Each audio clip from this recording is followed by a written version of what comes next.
فادي عضلات وفيديو جديد. النهارده جايب لكم اكله بيتي عسل بتنافس اكل المطاعم وبجداره. انتوا بصوا المنظر عامل ازاي يا جدعان، بصوا المنظر. حط لايك يا حط لايك يا ابني انت وهو يا ابني، قبل ما نبدا الفيديو حط لايك يا حبيبي. هتشوف دلوقتي ابهار، هتشوف دلوقتي ولا اي اندهاش ولا اي استنى ياني يعني يا جدعان مكرونه بشاميل بالفراخ المحمرة يعني يا جدعان. يعني ايه يا جماعة، الا في فجوة زمنية انا معرفش ده ايه اللي حصل. يعني ايه ده يا جماعة بأمانة، يعني ايه ده؟ بصوا بصوا المنظر عامل ازاي. ولا ايه ده يا جدعان؟ بصوا اوف ولا يعني مطاعم مين بس اللي تعرف تعمل كده؟ مطاعم الاكل البيتي، اكل بيتي بينافس اكل المطاعم. يعني يا جدعان بصوا الطبق، بص التحميره يا لهوي يا لهوي على الجمال. ولا يعني بصوا المنظر رهيب جدا يا جماعة، رهيب جدا. وفي معانا كمان طبق شوربة، بالسلام طاجن شوربة، طبق ايه طاجن شوربة. وفي معانا كمان يا جماعة مايونيز. ما ينفعش طحينة بقى يا جماعة، ده بشاميل وفراخ، طحينة ازاي؟ مايونيز يعني على الجمال. ودي بقى شويه خضره عشان اقطع البشاميل بقى من الصينيه واقوم كابب على الخضره. وما تقوليش انا عارف هو المنظر اصلا يا جماعه، بص عامل ازاي. يعني انا مهما اوصف لكم جمال الاكله دي مش عارف اديها حقها يا جدعان. استنوا بقى لما نقطع كده، نقطع بلوكات كده بقى ونظبط التظابيط. نركن دول كده على جنب. دي بقى ايه تتقطع. انا عايز من الحتت المحمره، بحب انا قوي الحتت المحمره. ماشي ممكن ناخد من هنا. دي انا اقطعها مربعات، انا مش عايز اعملها مثلثات، مش عارف اعملها ازاي، ما علينا هنشوف كده.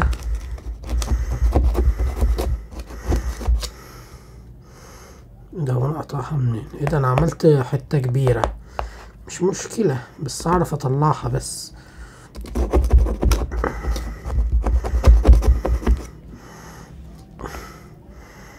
انا خايف بس ايه وانا بطلعها تتقطع. ايوه لا يا لهوي ده اتبهدلت ايه ده يا جدعان، يا لهوي ايه ده بصوا يا جدعان، يا لهوي بصوا البشاميل بقى والله ما عارف اقول ايه، ده ما بقتش بشاميل دي مش عارف اطلع حاجه صايمه. استنى كده اما احاول تاني. هل ممكن يكون العيب في السكينه مثلا؟ هي السكينه وحشه دي بتقطع احسن على فكره، بس على الله كده. لا نفسي بقى انا هعملها بلوكات صغيره، اصل انا كنت عامل بلوك كبير قوي فممكن عشان كده ما طلعش متماسك. ايوه لا ممكن اهو. ها ايوه يعني ماشي. بصوا يا جماعه بلوك اهو حلو اهو، تمام. وطلع سليم اهو، تمام. بصوا شكلها من ورا.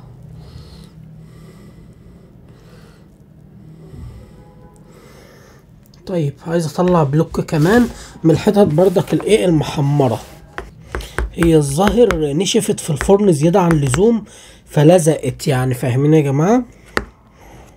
لا والله ايه يعني على قد ما قدرت بقى يا شباب. والله مش عارف ما بتطلع هي يا جدعان بقى. ما اعرفش ايه اللي حصل من تحت مخليها لازقه قوي، فلما بتطلع مش راضيه تطلع بلوكات سليمه. بس عامه بصوا المنظر العام بجد، الاكله يعني تحفه زي ما انتم شايفين يا جماعه. المنظر العام وممكن نحط بقى الصدور كمان، والله بجد المنظر خرافي.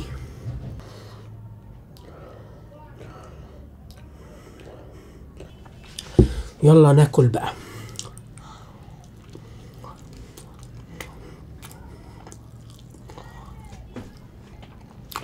واو،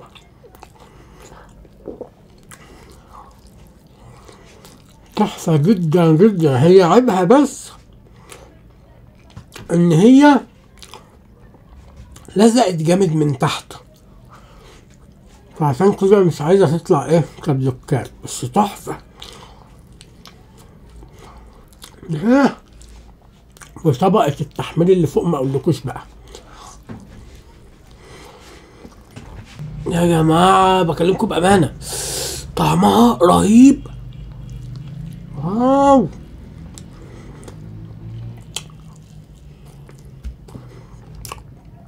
مطاعم مين بس طعمها رهيب رهيب، احلى من مطاعم مليون مرة، احلى من المطاعم بكتير. بصوا بقى شكل الصدر عامل ازاي، اتفضلوا معايا بقى يا جماعة. بصوا عامل ازاي، بصوا الجمال. اوف يعني جميل جميل جميل جميل.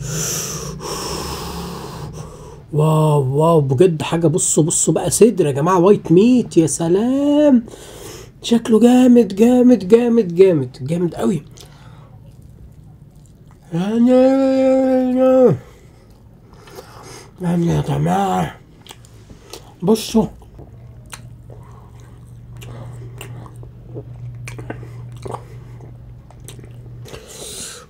اوف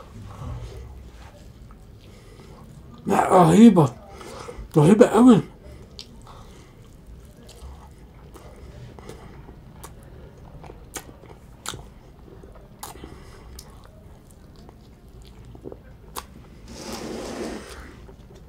البشاميل حكاية.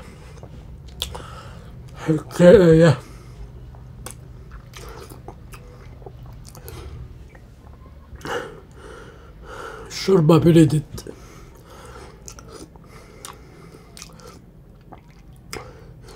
بس حلوة. بردت بس طعمها حلو قوي.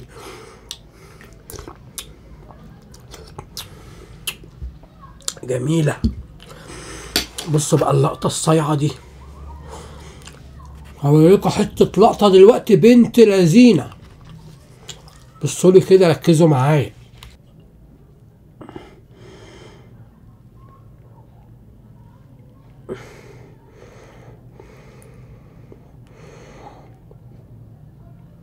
شايفين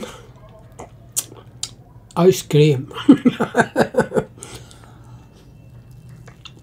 يا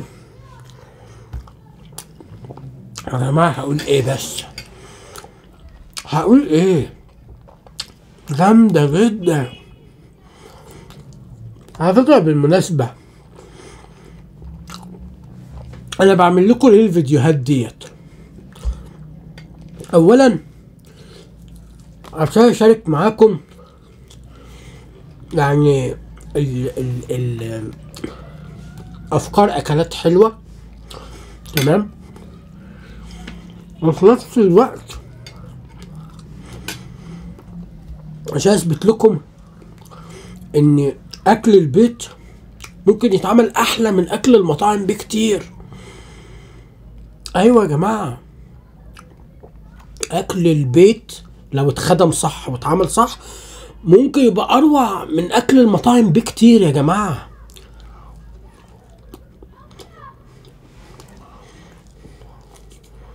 ويكفي بقى ان انت بتبقى انت اللي عامل حاجة بنفسك، فبتبقى ايه، غير بقى ان اكل البيت بصراحة بيبقى فيه ميزة يا جماعة. طبعا في معلومة عن اكل المطاعم انا عرفتها، ان اكل المطاعم مهما كان، ركزوا معايا في دي عشان النقطة دي خادعة جدا، مهما كان الاكل يبان لك انه شبه الاكل البيتي، يعني في مطاعم مثلا ما بيبقاش اللي هو نظام سندوتشات الفاست فود والحاجات ديت، لا، في مطاعم بتعمل اكل كانه طبيخ زي اكل البيت كده، اللي هو رز ومش عارف سمك بالتتبيله ولا فراخ متبله ومش عارف، اللي هو تحس ان انت قدام اكل بيتي، ده طبق رز وفراخ محمره، اللي هو يبان لك ان ده اكل بيتي، تمام، فتفكر ان هو ايه 100% معمول زي البيت. لا، بيبقوا برضك ضايفين صوصات معينه تحلي قوي طعم الاكل عشان تفضل تحب ان انت تجيب من المطاعم، مش مجرد اكل كانه زي اكل البيت. فمهما كان بيبقى برضك ايه، فاهمين قصدي يا جماعه؟ يعني بيبقى دسم شويه، بيبقى فيه صوصات كده متضافه له حاجات. فبرضك عشان كده انا عن نفسي ما بحبش قوي ان انا اكتر من اكل المطاعم، رغم ان الاكل المطاعم حلو جدا بجد وبيتفننوا وبيعملوا حاجات روعه، ولكن برضك كتره قوي غلط بسبب كتر الصوصات والحاجات اللي بيحطوها. ده حتى لدرجه ان انت ممكن يبقى الاكله قدامك مجرد مكرونه بصلصه، ويطلع الصلصه دي محطوط فيها صوصات وحاجات مغيره الطعم عشان تبقى احلى برضك من الاكل البيتي. ان انت لو لقيت الاكل زي الاكل البيتي ممكن ما تتشجعش ان انت تطلب من المطعم. فاهمني؟ هي دي الفكره، المطاعم بتبقى عايزه تحببك في الاكل بتاعها باي طريقه، فلازم بيخترعوا حاجات ويضيفوا حاجات. هنا عايز اقول ايه بقى؟ عايز اثبت لكم بالفيديوهات دي ان ممكن في البيت يتعمل اكل احلى من اكل المطاعم، وهتبقى انت بقى اللي مختار الصوصات بنفسك بقى. يعني انت مثلا عايز تعمل الاكل بطماطم بس، مش تقعد تحط صوصات وكاتشب وحاجات غريبه، لا تقدر بقى تعمله بطريقه بسيطه كده ولذيذه ويبقى خفيف على المعده. فاهمين قصدي؟ الحاجه الثالثه يا جماعه اللي انا بشارك معاكم الفيديوهات دي، لان في ناس بيقولوا لي الفيديوهات دي بتفتح نفسنا لما نكون بنيجي ناكل، ومش شرط تكون وانت بتتغدى. يعني مش شرط ان انت في الفيديو ده عشان انا بتغدى او باكل اكل غدا يعني ان انت لازم تتفرج عليه وانت بتتغدى، لا، ممكن وانت بتفطر الصبح تتفرج على الفيديو يفتح نفسك على الفطار، وانت بتتغدى وانت بتتعشى في اي وقت يعني. فاهمني؟ فهو ده الهدف من الفيديوهات ديت يعني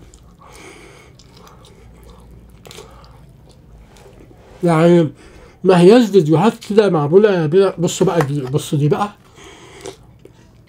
اتحداكم ان تكونوا شفتوا اللقطه دي في اي حته.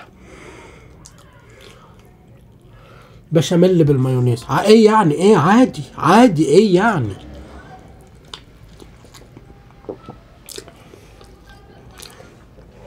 ما تاخدوش في بالكم يا شباب، هو الطعم بس طلع غريب، بس ما تجربوش، ما ينفعش. حط الفراخ بس اللي في المايونيز، معلش يا جماعه، يعني ده اختراع عجيب، لا مش مقبول تماما، طعم غريب جدا يعني يا جماعه. بصوا الالياف يا جماعه.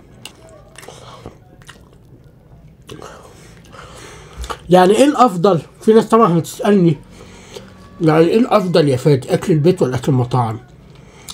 الصح ان انت ايه، تعمل موازنه، لان برضك المطاعم في اكلات معينه بقى بيتفننوا فيها بتبقى صعب ان هي تتعمل في البيت.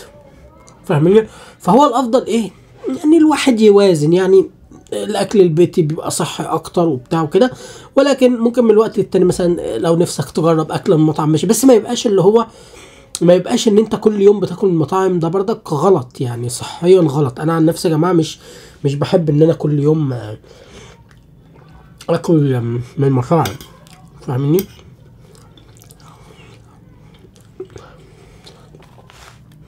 عارفين ليه كمان؟ اكل المطاعم غلى قوي يعني، هو مش يعني مفيش اوبشن اصلا في الموضوع ده، وهو اكل المطاعم رفع فوق بقى في السما يعني. فانت غصب عنك لو في اكل المطعم بيعمله وينفع يتعمل في البيت هتعمله في البيت يعني. انت فاهم؟ يعني لما اخذ يعني اكله زي دي مثلا شويه بشاميل وفراخ وبتاع، الحاجات دي سهل ان هي تتعمل في البيت. تخيل يعني بدل ما تعملها في البيت تقوم تروح تشتريها من المطعم بضعفين ثمنها مثلا. طب ليه يعني؟ يعني ما ينفعش يعني يا جماعه الكلام ده،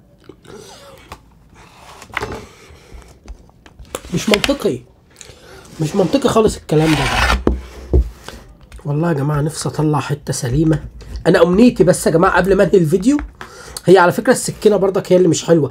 كان في عندنا سكينه مشرشره كانت ممتازه جدا بتقطع الحاجه صح، انما السكينه العاديه ما بتبقاش قد كده الا اذا كانت حاده قوي. انما السكينه المشرشره بصراحه يا جماعه بتبقى افضل كتير كتير كتير جدا من السكينه العاديه.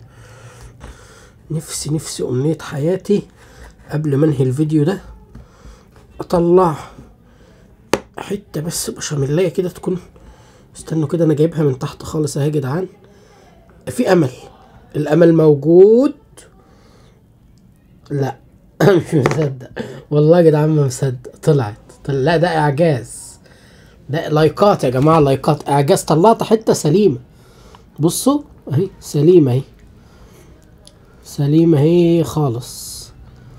مش مصدق ان انا قدرت اعمل كده يعني. حاسس دي يعني يا جماعه ده اوه يا لهوي، في مكرونه كده خصمتنا وهربت على تحت. مش مشكله. الله الله يا جدعان، ايه ده؟ عظمه قوي.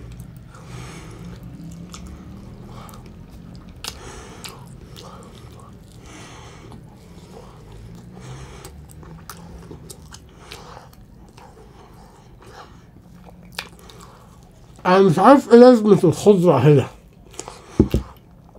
طب مع السمك ماشي، انما هنا ايه لازمتها؟ مش عارف.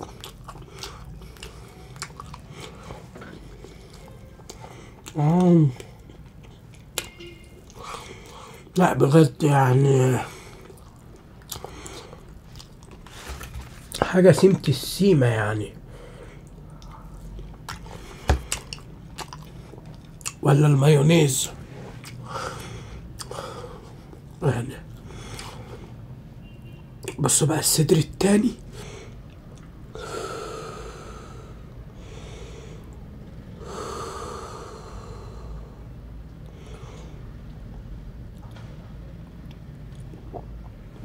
بصوا التحميرة عاملة ازاي، بصوا التحميرة عاملة ازاي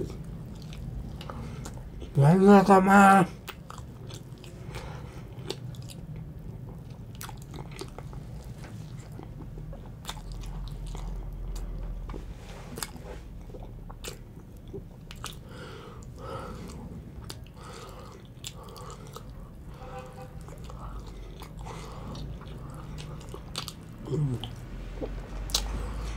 حاجة سيمة سيمة سيمة.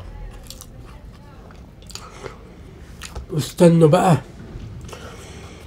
اوريكم حتة لقطة بنت لذينة. هنرمي شوية خضرة على الايه، على المايونيز، ونقوم ايه نديها. ولا ايه ده يا جدعان؟ ايه ده اصلا؟ مش راجع اللي انا، ايه اللي انا بعمله ده اساسا؟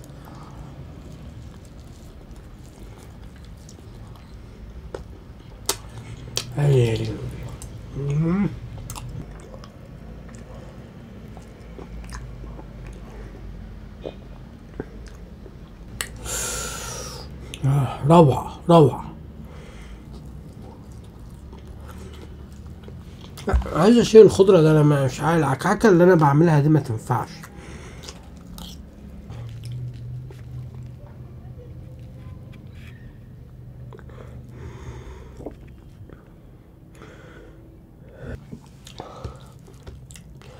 بصراحة يا جماعة الفراخ بالمايونيز في حتة تانية، في حتة تانية خالص.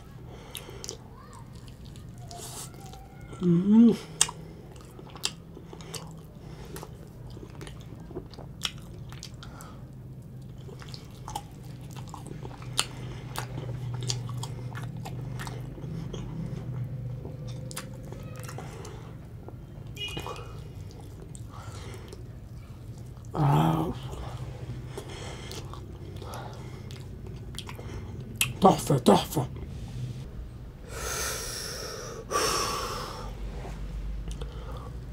اوف، جميلة جميلة.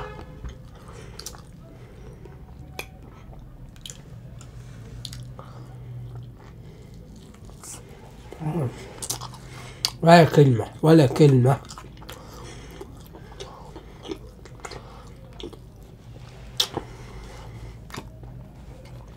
بالحق كان في فيديو المرة اللي فاتت كان عن سمك الفوارخ، كنت بجرب سمك فوارغ. اوف، كان حكاية وهم يا جدعان. اسيب لكم الفيديوهات، الفيديو يعني في البطاقات او في شاشة النهاية. فيديو جامد جامد.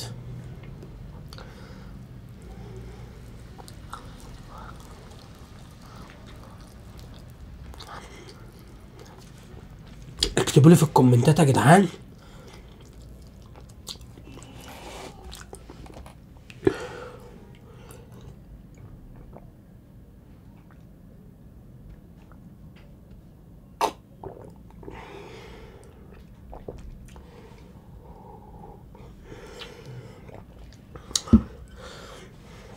اكتبوا لي في الكومنتات ايه اكتر الاكلات البيتي اللي بتحبوها،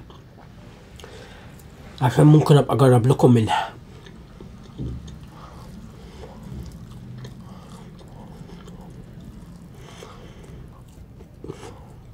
لا بجد يا جدعان